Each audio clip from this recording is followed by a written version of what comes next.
going to be. But what is that all about? Okay, now let's go and see from a scholar here. This is from by John Henrik Clarke. This is called Introduction to African Civilization by John Henrik Clarke and John G. Jackson. You know, I want to give you all this book because I need y'all to go find it, because this book is easy to get.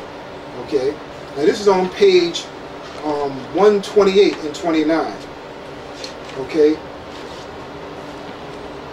it says this: the sacred pillar was installed. The sacred pillar was installed in the temple of Isis, was afterward worshipped by the natives of Byblos. The body of Osiris was taken back to Egypt by Isis, and there hidden in a secret place. But one night, while Set, who was a brother of Osiris, was hunting a boar by the light of the full moon, he by chance discovered the hidden chest.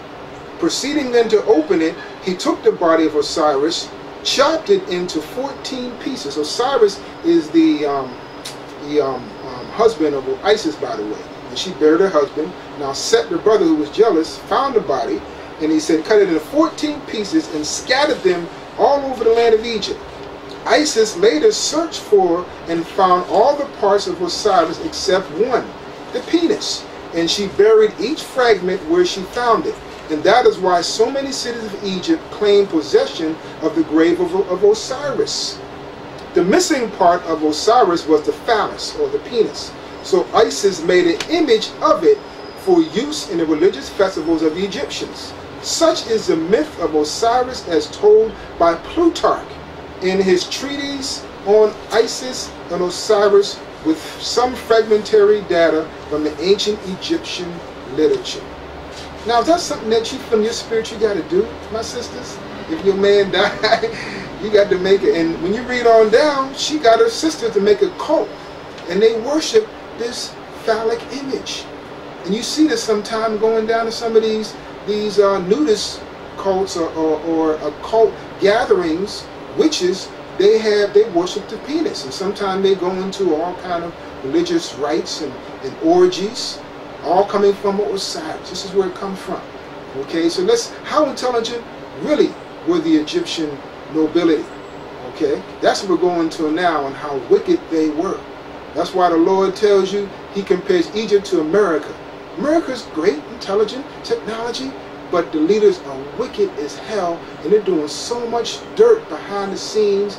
Y'all know this country is going down the tubes because of their sins against the Most High and the wickedness they're allowing to happen. You know, when you go down to these the porno and all the stuff going on allowed to happen, and gays getting rights, and all this freakism going down in New York and behind closed doors in these freak clubs, the sexual revolution. Same thing the Egyptians did, that's what America's doing now. So go ahead, brother. Yes, indeed. So we want to stay on this Egyptology and expose Egypt for what it is, and this lie and this big tidal wave and this great heresy doctrine that got our people's mind swaying to the left and all over the place. Egypt did not write the Bible. The information in the Bible did not come from the hieroglyphics. These are all lies. Okay, Egypt is not the light of the world. If you study the culture and the practices and the way the Egyptians live, okay, and you would examine it and compare it with the Bible, you would come to this conclusion, okay, it's impossible for this information to what they say being permeated for the Egyptian. And here's one example. The Egyptian pharaohs used to suck the breast, the bare breast of a cow. Now how ignorant is that? Does that sound like the people that wrote the Bible? Jeremiah the 10th chapter said, follow not the ways of the heathens. This is a heathenistic practice, and we know, we love you brothers, but we know you will deny this because you're very partial when you explain, okay, the history of Egypt.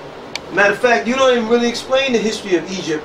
You're watching these DVDs, which is the wrong thing to do, and you repeat what you see on those DVDs like a parakeet robot. Okay? You got to do your own investigation. Okay, now, let's go to another point right here. And this is October the 10th, 2009. This is happening still in the 21st century. This is the Hindu temple society festivity in Flushing, where they was worshiping the cow. You see? And the Egyptians used to worship the cow. And also suck the breast of a cow. Now that's something satanic and barbaric. You see? The Egyptians were not righteous people. Yeah, they had many big dynasties and kingdoms and so forth. They knew about the Most High, but they chose to rebel against the Most High. The Egyptians used to drink blood. How many of you brothers and sisters ready to drink blood? But the scriptures tell you in Leviticus 19:26, we're not supposed to drink blood. So how can Egypt be the architect of the scriptures when the scriptures is total contrary to their lifestyle? It does not match. It doesn't make no sense. Okay, and this is where they got that from. They call the cow Hathor. You see? And these people they call the East Indians come from the Persian Empire. And Egypt got it from Babylon. That's what y'all don't want to acknowledge. Egypt got their information from somewhere, just like Babylon got their information from somewhere. Okay, just like the Persian Empire got their information from somewhere, just like the Greek Empire got their information from somewhere, and the Roman Empire got their information. They all got their information from Satan. But Nimrod was used as a key lieutenant on the earth to influence all these empires. I'll pass it back to you, Karash, but I'll come back. This is an excerpt. I brought it out last tape, but if you can't get that or haven't seen it, it's coming out in this tape. Because I got this is real. This is archaeology from a magazine a brother had got off the street, and a magazine stand, Ramses II by T.J.H. James. Okay, copyrighted 2002. Now in the magazine, it don't really tell you who these people are. You see an Egyptian pharaoh, which always shown with the crown on, and shown larger than the people that he's beating up. Notice they're different shades of brown, because we all are brown people. You got to get out this black thing. There's no such thing as a black person. Black's a color, it's not a name of a nationality. There's black cows, black cats. They don't come together as one people. Okay? Black was only used as a endearing symbol of darkness, because we're dark people as opposed to the white people. But we always knew ourselves like Egyptians and Ethiopians and Israelites as brown-skinned people with different shades of brown from the earth we come from, and the earth we go back to when we die. But to make it clear and quick, you can see the different shades of brown, and he's beating some people over here. Now let's see this other book I have. I'm not going to give you the name of this book. Okay, okay, bring that out. Yeah. This is another picture of the same picture now. You can see I'm not trying to play around here. That's why you got to read different books. It's the same picture, but it's in black and white. You see? And this one gives you the picture of who the people that the Pharaoh's beating. Okay, but I'm going to read it up in the caption. And get it and keep a shot on that so they can see what this really is. And this magazine, 2002, they didn't tell me, but this book goes back to the 1960s. It says, the cold command of Ramses II, making sacrifice of an Israelite, a Negro, and an Asiatic to the Egyptian god Amun in a brilliantly carved relief. That's what it is. This is proof. They're saying the Israelites didn't exist, that they weren't in captivity under Ramses' time. Here is just one proof. We're going to bring out a lot. Okay? That's it right there. And then another thing I want to bring out, and you have brothers who are part of our teaching group, when you say amen, brothers actually took it upon their minds to think that when it says amen in the Bible, especially David said amen, and the New Testament said amen, they think Israelites are worshiping Amun, one of the gods of Egypt, when they say amen. One day I just kept hearing this, and I knew it wasn't right. I just went into the Bible dictionary by Zondervan, or any Bible dictionary, and I went into the regular dictionary by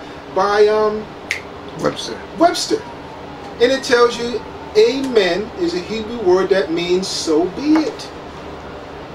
That's all. It don't go back to Amun. Why would the Most High have Israelites who were worshiping the God of Israel? David, who was after the Most High's, who was the apple of the Most High's eye, would write these beautiful passages to the Most High and to the glory of Israel and exalting Israel, but then at the end, I'm worshiping Amun. and he put Amun at the end, pertaining to the ancient Egyptian god. Don't make no sense. The Most High would have zapped David for writing that. The Most High would have zapped anybody for putting an Egyptian god in his sacred records. Wouldn't have been done. You can't do that. You can't write something and put in something that you ain't supposed to put in there. Any book or writing, you can't slide in what you want. They have proofreaders that will read that. The high priest of David and the prophets would have said, David, what you putting on? What's wrong with you, man? Nathan the Bithar would have got on here. Levite priest would have read that day. What you got Amun in here? It's not Amun, A-M-O-N. That's that God. It's Amen, which goes back to Amun, A-M-A-N, which just simply means so be it. Simple. So that's brothers, Israelites, and Gentiles. Let's get out that thing that Israelites were behind the scenes worshiping Amun. When they put amen, you see amen in there. Come on, man. Just read a dictionary. Read a book. Go ahead. St. John 8:32. And ye shall know the truth, and the truth shall set you free. Okay, just to continue where the brother just left off. This is in the 19th century, an ancient papyrus was found in Egypt. It was taken in the Leiden Museum in Holland, which is in Europe, and interpreted by Gardiner in 1909. The papyrus described violent upheavals in Egypt, starvation, droughts, escapes of slaves with the wealth of Egyptians. What does that sound like? And death throughout the land. The papyrus was written by an Egyptian named Ipua and appears to be an eyewitness account of the effort of the Exodus plagues. The account parallel to the book of Exodus. You can read Exodus 7:20. Okay, Exodus 9:25 talks about the hail that smoked the herbs, you know, in their crops. Exodus 9:23 and 24, the plague of the fire. Exodus chapter 10:22, when the Most High sent the thick darkness in the land of Egypt and killed the firstborn. Exodus 12:29. Okay, this is from a 19th century papyrus. Get that on tape. Which records. Okay, and they found this in Egypt. Recording that the Hebrews were enslaved in Egypt, and the Most High recorded the plagues that he set down upon the Egyptians because of the evil things they were doing against the Hebrews and against him too. Because they was opposing the Most High. They said, we're not going to respect the Most High. We're going to say that Osiris is the creator of the universe in heaven and earth. That's what the Book of the Dead says. The Book of the Dead says that we're not going to respect the Most High. Okay, we're going to say that Osiris, who ain't nothing but Nimrod in the Egyptian text. We're going to say Osiris is the creator of man, the heaven, earth, the month, the sun, the moon, the stars. We're going to read that in the Book of the Dead. Can I get that, Brother Cross? Go ahead, brother. Okay. Flow with it. In fact, let's go into the Book of the Dead, because that's what it is. Show them the book. I'm going to show you the book too. Yeah, we're going to show you the face of the book. I mean, it's kind of hard to read the book because the stuff in here is crazy. You know what I mean? It's crazy. Give me 1 second. I'm going to get the page here. Oh, Osiris. Okay, Osiris. Oh yeah, I got it. It's called the Hymn of Osiris. Okay, the author is E.A. Wallace Budge. That's the book right there. Got that? Show them the back of the book. There you go. You got a picture of a, look like a man or a woman. Yeah, that's a woman there. That's a pharaoh. He got a spear, so it's probably fishing or fighting. Exactly. And I want you to see this here. It's called the Hymn of Osiris. All the Egyptians did was change the name, okay, of the Babylonian gods. Well, the Most High confounded the tongue, but they kept the same concept of Babylon, just like they called Nimrod Mithras in the Persian Empire. Okay, just like the Persians, they made up their own false name of who the Creator is. So this is the Hymn of Osiris. Now listen to this here. This is why the Most High was so mad at Egypt, and that's why you got to ask yourself, why did the Most High destroy all those kingdoms if they so righteous and so glorious and they were so imperial? Why did they all fall? Why did Egypt fall? Why did Babylon fall? Why did the Persian Empire fall? Why did the Assyrian Empire fall? Because of righteousness? No, I don't think so. Because of wickedness. Because they all were evil. All of them went against the Most High. We know y'all don't like to acknowledge this. They all came up against the Creator. That's what all those stupid gods and idols that Egypt was worshiping was all about. They were disrespecting the Most High. We ain't going to respect the Creator that sent down the rain. We're going to create an idol like worshiping the TV, and we're going to say that TV is responsible for bringing the rain out the sky.